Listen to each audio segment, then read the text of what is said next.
नमस्कार मु जितेंद्र आपको स्वागत करुच्ची दैनिक न्यूज ओडिया चैनल को। तो आज सारा दिन कौन सब बछा बछा और टॉप न्यूज गुड़िक रही चलते संपूर्ण भिडियो जाणवा। ओडिशार पाणीपाग को नहीं आसला बड़ खबर। असह्य खरा ताती आउटपाउट होउची सारा राज्य। 40 डिग्री उपर अधिकांश सहर तापमात्रा रहुचे। दिन 10टा पर घर बाहर हो जाउची असंभव। एमती स्थित में पाणीपाग विभाग पक्षर आसी एक बड़ आश्वस्तिकर खबर। आज 5 दिन पर्यंत राज्य विभिन्न स्थान में वर्षा होगा नहीं पूर्वानुमान करिछि आंचलिक पाणीपाग विज्ञान केन्द्र। आसंता 1 तारिख पर्यंत राज्य विभिन्न स्थान में वर्षा नहीं पूर्वानुमान करिछि आंचलिक पाणीपाग विज्ञान केन्द्र। मयूरभंज और दक्षिण ओडिशार विभिन्न जिले में वर्षार संभावना रही। सेपरि मालकानगिरी, कोरापुट, गंजाम जिले में हालुकार मध्यम धरणर वर्षा हो पारे। आज एवं आसंता काली झड़ वर्षार प्रभाव अधिक रही पारे। एथिपाई विभिन्न जिला को ऑरेंज वार्निंग जारी करिछि पाणीपाग विज्ञान केन्द्र। वर्तमान राज्य में प्रचंड ताती कलबल होउछि धनजीवन। ततला कड़ाई में भाजी होउछि सारा ओडिशा। उपकूल उत्तर पुणी पश्चिम दक्षिण सबुठी जारी रही प्रचंड ग्रीष्म लहरी। विशेषकर पश्चिम ओडिशार तापमात्रा रेकर्ड भांगुछि। चलन देखिया परवर्ती अपडेट कौन रही। 28 सर प्लस टू खाता देखा। तो चलन देखी ना केबे रिजल्ट प्रकाश पाइब। मे 20 भितर प्रकाश पाइब प्लस टू रिजल्ट। एप्रिल 28 तारिख में सर स्थिर होता खाता देखा हेले हिटवेव जो मालकानगिरी और बरगढ़ में किसी समस्या देखा। टाण खरा जो सेंटर आसवाक असुविधा होता अभियोग आसीथिला। सकाळ कि संध्यारे खोली पारिबे सेंटर। राज्यर 148 जोन पर यह निर्देश जारी होइछे। 90% खाता देखा सरिलाणी। ऑनलाइन अपडेशन पर आउ 2 दिन लगे बोली कहते परीक्षा नियंत्रक। चलन देखिए परवर्ती अपडेट कौन रही। 3 वर्ष में 5 लाख लोक मिल घर। मई मास शेष जाए चलो आवास सर्वे। प्रथम पर्यायर 60,000 हिताधिकारी को सामिल करा जायतिला। एबे सुधा 29 लाख हिताधिकारी सर्वे रे जोड़ी होइछन्ते। आसंता 3 वर्ष में 5 लाख लोक घर मिल। केवल मई मास आउ लक्षे घर बांटिबे राज्य सरकार। यह सूचना दैछन्ति पंचायत राज मंत्री रवि नायक। सेपरि से आहुरी सूचना दैछन्ति प्रधानमंत्री आवास भली अंत्योदय योजना रे राज्य सरकार हिताधिकारी को पक्का घर जोगाई देउछन्ति। एही योजना रे अनुन्य 2,25,000 नूतन पक्का घर निर्माण हेबो। एने धार्य 3 वर्ष में निर्माण पर लक्ष्य रखिछन्ति राज्य सरकार। 25 मीटर परिधि विशिष्ट प्रति घर निर्माण निमंते हिताधिकारी को मिलिबो 1,20,000 टंकार आर्थिक सहायता। अंत्योदय पर 7,550 कोटी टंका व्ययबराद करा। चलन देखिए परवर्ती अपडेट कौन रही। धान किणवा को नहीं आसला बड़ खबर। मे 1 तारिख रवि ऋतु पर राज्य सरकार धान किणवे। चलित ऋतु में 14 लाख मेट्रिक टन धान संग्रह पर सरकार लक्ष्य धार्य कर सारी। एथिपाई 3,37,000 चाषी पंजीकरण करिसेंते, जहाँ गत वर्ष तुलना में 122% अधिक रही। चलित वर्ष कंधमाल, सुंदरगढ़ और भद्रक जिलूर नूतन भाव धान किणा आरंभ करा। रवि ऋतु में मोट 20 जिले में 965 प्राथमिक कृषि समवाय समिति माध्यम धान किणा। 200 स्वयं सहायक गोष्ठी यह प्रक्रिया सामिल होती। जून 30 तारिख पर्यंत धान किणा प्रक्रिया जारी रही राज्य सरकार पक्षर सूचना दि जाइए। चलित रवि ऋतु में धान संग्रह कमिटीर बैठक मुख्य शासन सचिव मनोज ओझा अध्यक्षतार अनुष्ठित हो जाइए। बैठक में मिलता सूचना अनुसार गत खरीफ ऋतु में 16,60,000 चाषी को प्राय 73,45,000 मेट्रिक टन धान संग्रह होता। एथिपाई चाषी को सर्वनिम्न सहायक मूल्य बाबद को 16,853 कोटी और इनपुट सहायता राशि 5,862 कोटी टंका प्रदान करा जाइछे। चलन देखिए परवर्ती अपडेट कौन रही। राशन कार्ड नथिले किंबा कटि जाइथिले सर्वे करा जाई मिलिबो राशन कार्ड।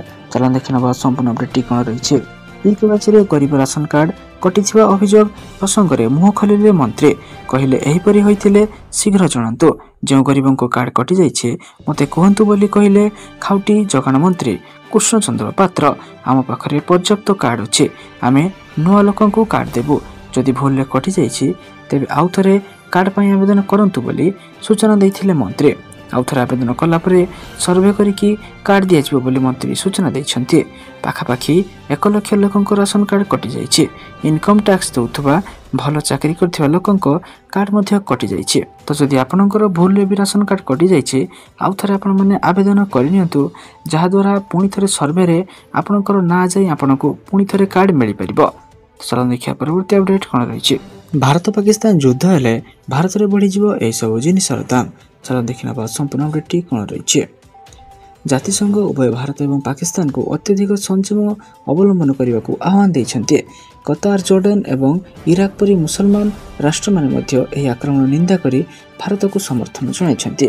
ଏହି ଘଟଣା ଭାରତରେ ଆତଙ୍କବାଦ ବିରୋଧରେ ମନୋବଳକୁ ସୁଦୃଢ଼ କରିପାରିଛି। ସମସ୍ତ ରାଜନୈତିକ ଦଳ ଏକଜୁଟ ହୋଇ ସରକାରଙ୍କ ପଦକ୍ଷେପକୁ ସମର୍ଥନ କରିଛନ୍ତି। ତଥାପି ଅର୍ଥନୈତିକ ଅସ୍ଥିରତା ଏବଂ ମୂଲ୍ୟ ବୃଦ୍ଧିର ଆଶଙ୍କା ଜନତାଙ୍କ ମଧ୍ୟରେ ଚିନ୍ତା ସୃଷ୍ଟି କରିଛି। ଭାରତ ପାକିସ୍ତାନରୁ ଅନେକ ଅତ୍ୟାବଶ୍ୟକୀୟ ସାମଗ୍ରୀ ଆମଦାନୀ କରୁଥିଲା, ଯାହା ଗ୍ରାହକଙ୍କୁ ଗୁରୁତର ଭାବେ ପ୍ରଭାବିତ କରିବାର ସମ୍ଭାବନା ରହିଛି। ପାକିସ୍ତାନ ଭାରତକୁ ଶୁଖିଲା ଫଳର ଏକ ପ୍ରମୁଖ ରପ୍ତାନିକାରୀ। ଯୋଗାଣ ଶୃଙ୍ଖଳା ବାଧାପ୍ରାପ୍ତ ହେବା ଯୋଗୁଁ ଶୁଖିଲା ଫଳ ଯଥେଷ୍ଟ ମହଙ୍ଗା ହୋଇପାରେ। ଭାରତରେ ପ୍ରାୟ ସମ୍ପୂର୍ଣ୍ଣ ଭାବରେ ରକ୍ ଲୁଣର ଯୋଗାଣ ପାକିସ୍ତାନରୁ ହିଁ ହୋଇଥାଏ। ବାଣିଜ୍ୟ ବନ୍ଦ ହେବା ସହିତ ମୂଲ୍ୟ ଦ୍ରୁତଗତିରେ ବୃଦ୍ଧି ପାଇବାର ଆଶଙ୍କା କରାଯାଉଛି। ଭାରତ ପାକିସ୍ତାନରୁ ଫଳ, ସିମେଣ୍ଟ, ମୁଲତାନୀ ମିଟ୍ଟି, ଇସ୍ପାତ ଏବଂ ଚମଡ଼ା ସାମଗ୍ରୀ ମଧ୍ୟ ଆଣିଥାଏ। ଏସବୁ ଏବେ ମହଙ୍ଗା ହୋଇପାରେ ବୋଲି ସୂଚନା ରହୁଛି। ଚାଲନ୍ତୁ ଦେଖିବା ପରବର୍ତ୍ତୀ ଅପଡେଟ୍ କ'ଣ ରହିଛି। ସୁଭଦ୍ରା ଯୋଜନା ମିଳୁଥିଲେ ଆସିଲା ଖୁସି ଖବର। ସୁଭଦ୍ରା ଭଉଣୀ ହେବେ ବଡ଼ ଉଦ୍ୟୋଗୀ, ରାଜ୍ୟ ସରକାର ନେବେ ବଡ଼ ପଦକ୍ଷେପ।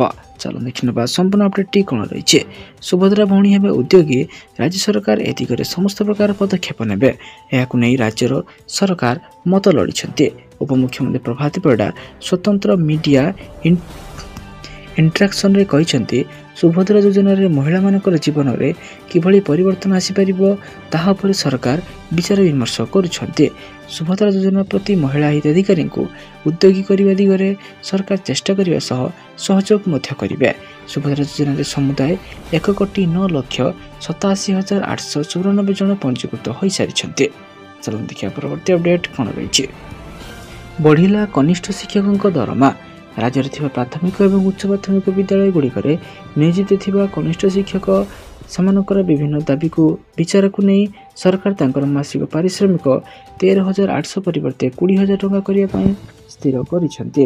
ଏହି ବୃଦ୍ଧି ପଛିଲା ଭାବେ ତାରିଖ 1/1/2023 ଠାରୁ ଲାଗୁ ହେବ। ଏହାଦ୍ୱାରା ରାଜ୍ୟର କାର୍ଯ୍ୟରତ 12,784 ଜଣ କନିଷ୍ଠ ଶିକ୍ଷକ ଉପକୃତ ହୋଇପାରିବେ। ଏଥିପାଇଁ ଅତିରିକ୍ତ 95 କୋଟି ଟଙ୍କା ବାର୍ଷିକ ଖର୍ଚ୍ଚ ହେବ।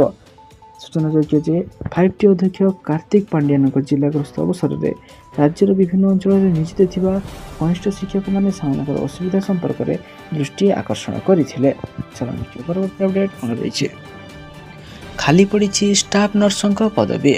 10,000 ଅଧିକ ଷ୍ଟାଫ୍ ନର୍ସ ପାଇବେ ନିଯୁକ୍ତି। ଖାଲି ପଡ଼ିଛି ବଡ଼ ପଦବୀ। ଏଥିପାଇଁ କିପରି ଆବେଦନ କରିବେ ଚାଲନ୍ତୁ ଜାଣିନେବା। Bihar technical service commission BTSC 11,389ଟି ଷ୍ଟାଫ୍ ନର୍ସ ପଦବୀ ପାଇଁ ଖାଲି ପଡ଼ିଛି ପଦବୀ।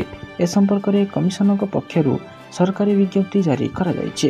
ଯୋଗ୍ୟ ଏବଂ ଆଗ୍ରହୀ ପ୍ରାର୍ଥୀମାନେ 25 ଏପ୍ରିଲ 2025ରୁ ଆବେଦନ ପ୍ରକ୍ରିୟାରେ ଅଂଶଗ୍ରହଣ କରିପାରିବେ। ପ୍ରାର୍ଥୀମାନେ BTSCର ଅଫିସିଆଲ ୱେବସାଇଟ୍ btsc.bihar.gov.in ଯାଇ ଅନଲାଇନରେ ଆବେଦନ କରିପାରିବେ। ଆବେଦନ ପ୍ରକ୍ରିୟା ସମ୍ପୂର୍ଣ୍ଣ ଡିଜିଟାଲ ହେବ, ତେଣୁ ସମସ୍ତ ଆବଶ୍ୟକ ଡକୁମେଣ୍ଟ ସମୟ ମଧ୍ୟରେ ପ୍ରସ୍ତୁତ କରିନିଅନ୍ତୁ। ଏହାର ଶିକ୍ଷାଗତ ଯୋଗ୍ୟତା ବିଷୟରେ ଜାଣିବା ପାଇଁ ଆପଣମାନେ ଏହାର ଅଫିସିଆଲ ୱେବସାଇଟ୍କୁ ଭିଜିଟ୍ କରିପାରିବେ। ପ୍ରାର୍ଥୀଙ୍କ ସର୍ବନିମ୍ନ ବୟସ 21 ବର୍ଷ ଏବଂ ସର୍ବାଧିକ 37 ବର୍ଷ ହେବା ଉଚିତ, ଯେତେବେଳେ କି ସଂରକ୍ଷିତ ବର୍ଗ ପ୍ରାର୍ଥୀଙ୍କୁ ନିୟମ ଅନୁଯାୟୀ ଛାଡ଼ ମଧ୍ୟ ଦିଆଯିବ। ପ୍ରାର୍ଥୀଙ୍କୁ ଆବେଦନ ଶୁଳ୍କ ଦେବାକୁ ପଡ଼ିବ। ସାଧାରଣ OBC, EBC, EWS ବର୍ଗ ପାଇଁ 600 ଟଙ୍କା ଦେବାକୁ ପଡ଼ିବ। SC ST କେବଳ ବିହାର ବାସିନ୍ଦାମାନଙ୍କୁ 150 ଟଙ୍କା ଏବଂ ମହିଳା ପ୍ରାର୍ଥୀ ବିହାର ବାସିନ୍ଦାମାନଙ୍କୁ 150 ଟଙ୍କା ଦେବାକୁ ହେବ। ଅନ୍ୟ ରାଜ୍ୟର ସମସ୍ତ ବର୍ଗର ପ୍ରାର୍ଥୀମାନଙ୍କୁ 600 ଟଙ୍କା ଫି ଦେବାକୁ ପଡ଼ିବ। ଚାଲନ୍ତୁ ଦେଖିବା ପରବର୍ତ୍ତୀ ଅପଡେଟ୍ କ'ଣ ରହିଛି। କମିଲା ହ୍ରାସ ପାଇଲା ତେଲର ମୂଲ୍ୟ। ସାଧାରଣ ଲୋକମାନଙ୍କ ପାଇଁ ଏକ ବଡ଼ ଖୁସି ଖବର ଆସିଯାଇଛି।